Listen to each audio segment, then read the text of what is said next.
I completely love this guy. His name is Bob Ross, and there are like hundreds of tutorials that you can follow like easily on the internet. And I decided to try one, and I was supposed to paint this, and I came up with this, which is basically the same thing. I know I am a gifted artist, so no need to brag about it. I know that I got real close, didn't I? What do you think? When I decided to try it, I was like, oh, it shouldn't be hard. I was like following like strokes here and there, and then you choose a color, and then you go for it. I was like, okay, I can do that. I can easily do that. And now...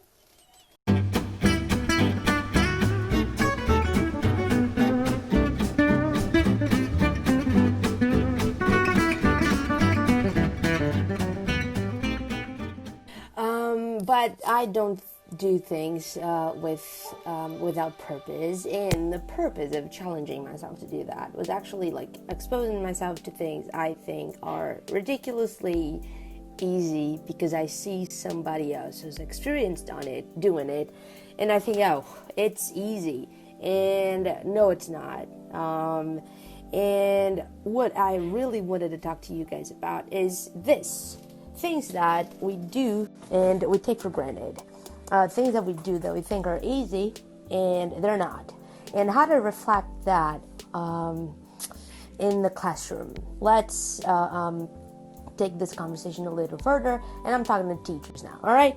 The thing is, we know English, and sometimes, many times, we think that it's easy on the student to simply do what we're asking them to. And because of that, we expose students to very uncomfortable situations. Sometimes due to lack of like simple things, like lesson planning, for example. We put on students a weight that they can carry. Sometimes we overcomplicate concepts. We ask questions that they are not ready to answer. They do not have enough knowledge to answer.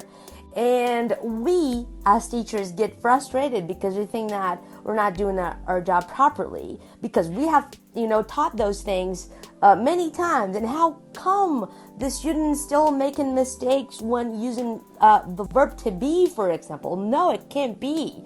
But sometimes what's obvious to us is not obvious to them. Things are not that obvious from the student's perspective, and we should never forget that. We should always keep this in mind. And I couldn't stress that enough. Like, things are not that obvious from their perspective.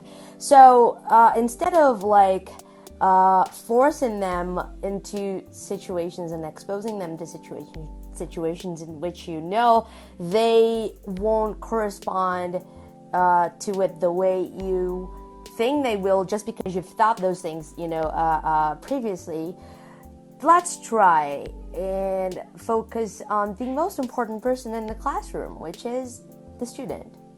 And there are a lot of ways we can do that. There are a lot of ways we can facilitate learning, like concept checking questions. Make sure they understand the concept. We can anticipate problems.